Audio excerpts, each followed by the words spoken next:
জালি কুমড়া আমরা বেশিরভাগ মানুষ খেতে পছন্দ করি না। আজকে আমি ভিন্নভাবে জালি কুমড়ার একটা রেসিপি তৈরি করব।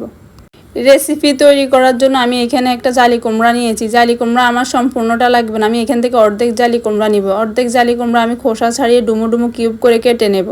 জালি কুমড়া 1 পিস 2 ইঞ্চি মোটা করে কেটে নেব, তাতে জালি কুমড়ার পকেট কেটে নিতে সুবিধা হবে।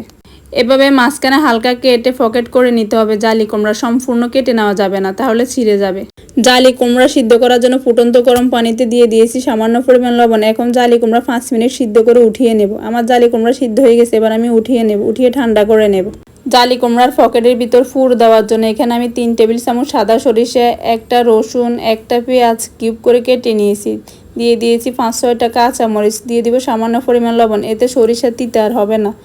আপনারা অবশ্যই রসুনটা কাঁচা দিতে চেষ্টা করবেন। এবার সব কিছু একসাথে ব্লেন্ডার জারে ব্লেন্ড করে নেব।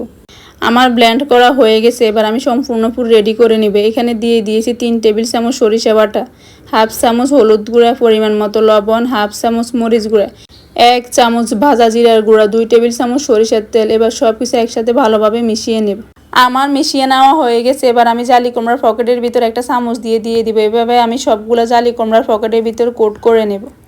আমার সম্পূর্ণ জালি কুমড়া কোট করা হয়ে গেছে, এবার আমি ভেজে নেব। ভেজে নেওয়ার জন্য আমি একটা ফ্রাই প্যানে দিয়ে দিয়েছি সরিষার তেল। এখন দিয়ে দিব পরিমাণ মতো লবণ, দিয়ে দিব সামান্য পরিমাণ হলুদ গুঁড়া।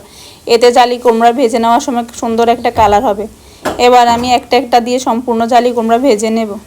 আমার জালি কুমড়ার এক পাশ ভেজে নেওয়া হয়ে গেছে, এবার আমি উল্টি অন্য পাশও ভেজে নেব।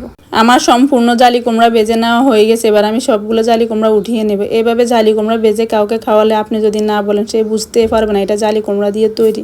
আমি বলবো আপনারা একবার হলো এটা বাসায় তৈরি করবেন, না তৈরি করলে এটার স্বাদ আপনারা বুঝবেন না।